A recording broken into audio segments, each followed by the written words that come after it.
A Silmara de Indaiatuba. No livro Herdeiros do Novo Mundo, onde o Dr. Bezerra vai até o 27º andar do navio, os espíritos que ali estão têm uma cor. E por que eles ainda estão assim? Nós encontramos no livro Herdeiros do Novo Mundo, aquele transportador, um grande navio, chamado de navio sem ser navio, não é? Um veículo de transporte que está ali separado por níveis vibratórios. E eles vão a alguns dos níveis mais inferiores. Então, nesta pergunta, ela quer saber se os espíritos que estão ali têm uma cor. Nós vimos que todos os espíritos têm uma cor. Segundo a resposta da pergunta 88. Que varia da sombra ao brilho do rubi. Provavelmente, as entidades mais atrasadas estão na faixa do escurinho. Né? Eles, como espíritos, eles têm uma alma, e uma alma que está num padrão evolutivo. E por que eles estão assim? Porque ainda querem estar assim. Porque ainda não quiseram sair deste processo. Nós não queremos estudar, ficamos analfabetos. Por que você pergunta que há tanto analfabeto na Terra? Quando há tantas escolas por aí, é possível conceber que ainda exista gente que não saiba ler e escrever? É possível, mas por conta do quê? De não ter escola? Não. Por conta de não ter vontade. Por que a pessoa é analfabeta até hoje? Porque no mínimo não teve vontade. Porque se tem vontade, procura e encontra um lugar para ir aprender. A ensiná-lo a ler e a escrever. Ah, não, é que ele morava lá em Quixadá do Norte, não tinha ninguém, morava sozinho. Aí tudo bem. Mas se pegar um rádio, se pegar uma TV, tem supletivo pelo rádio, supletivo pela TV, ensino à distância. Mesmo que a pessoa não tenha muito conhecimento, ela começa a se agitar, vai fazer alguma coisa. Então, Silmara, eles estão daquele jeito porque não quiseram sair dessa situação e o tempo está se esgotando. A Rose Lima de Salvador.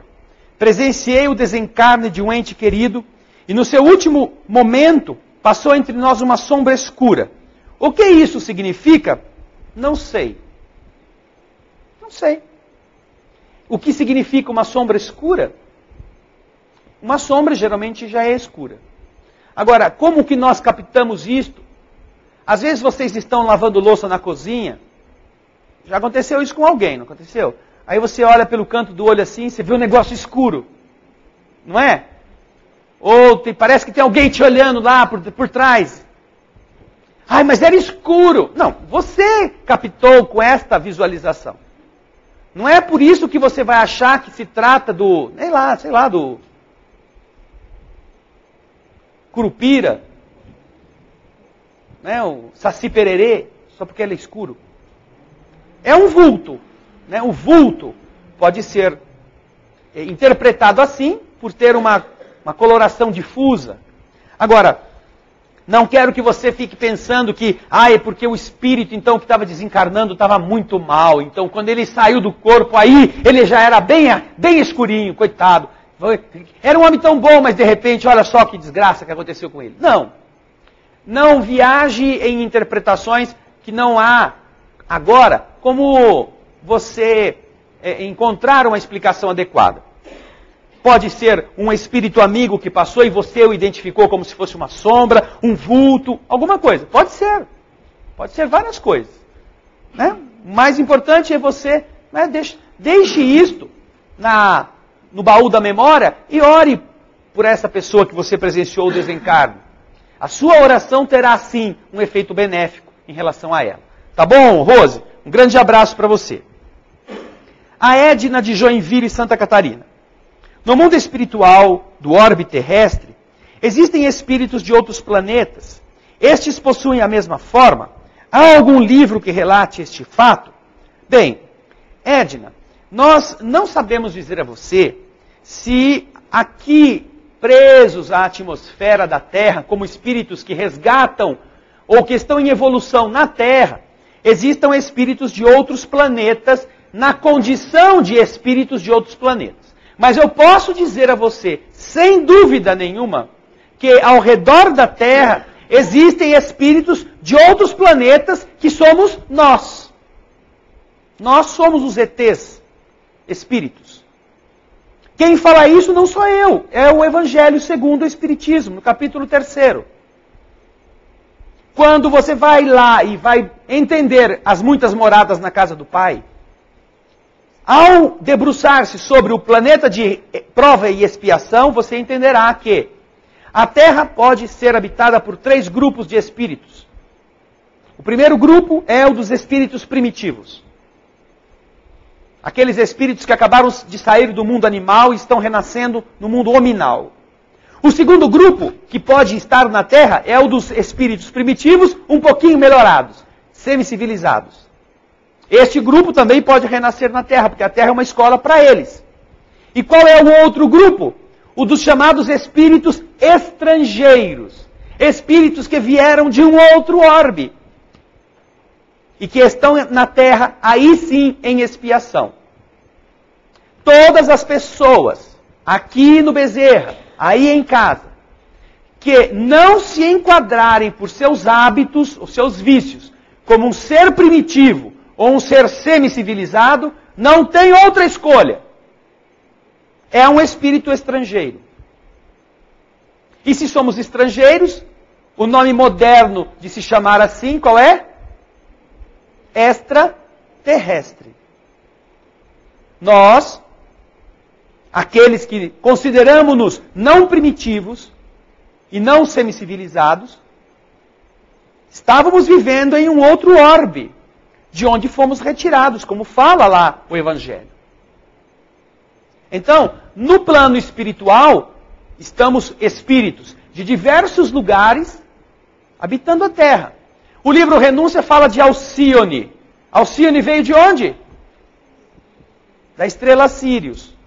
Estava na estrela Sírius, sua evolução, só que neste caso é um espírito em missão. Estes podem vir. Mas falando em coletividades, o Evangelho restringe a Terra a um ambiente para estes 3 grupos. Agora, fora isto, de outros lugares, vêm espíritos. Mozart estava habitando Júpiter e voltou para lá na comunidade de Júpiter. Como outros espíritos que o livro O Céu e o Inferno relata, e a revista Espírita também. Por isso, Edna, nós temos que separar esta sua indagação para que no orbe terrestre nós encontremos, sim, espíritos como nós, que viemos de outros orbes e estamos aqui em processos de evolução. Vamos voltar para estes orbes de origem. Vamos guindar-nos a outros orbes. A humanidade, ela é uma grande família. Em toda parte existe. É claro que em outros lugares, as condições da vida vão obrigar o corpo a ser um pouco diferente daquele que a Terra possui. Agora, se você está falando, será que vem nave extraterrestre que fica por aqui invisível? Este é outra coisa. Não estamos falando aí de espíritos, estamos falando de seres encarnados no tipo de vibração deles. É possível. Os relatos sobre visualizações de seres extraterrestres, a cada dia, se multiplicam mais do que o avanço da computação. Tanto é o número de comunicações, de presenças de entidades chamadas de ETs por estarem encarnando em corpos diferentes dos nossos corpos humanos, da Terra, dos terrícolas, vamos dizer assim. Então, espero que com isso, Edna, a gente possa ter respondido essa pergunta. Restou a pergunta do Rafael Stein, que nós vamos responder na semana que vem. Desculpa, Rafael, é que o assunto, para a semana que vem, ele poderá ser tratado de maneira melhor. Tá bem? Alguma dúvida? Fala, Ricardo. Por que ele começa assim, as perguntas dele? Eu quero voltar lá na pergunta número 23 do Livro dos Espíritos, que agora que eu lembrei de uma dúvida. Fala. Não, é que eu estou com dúvida na forma determinada do espírito. Como que ele pode ter uma forma determinada se ele se transforma em ovoide ou em virar animais, por exemplo? Bem, o que aparece como um corpúsculo ovoide, como uma forma de animal, não é o espírito. é a estrutura que o espírito veste. É como se você se vestisse, por exemplo, com aquelas fantasias de elefante. Sabe? De espuma.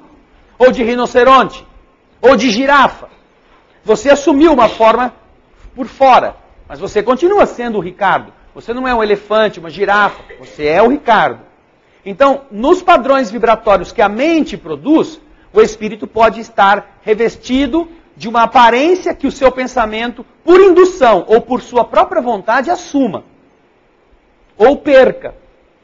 Mas o espírito, seja num fenômeno de zoantropia, seja no fenômeno de ovoidização, o espírito continua lá como uma chama. Naquele ambiente interno disso tudo. Ele não perdeu essa essência. Entendeu? É assim que a forma vai sendo modelada pela capacidade de pensar daquela alma ou pelo desequilíbrio dela.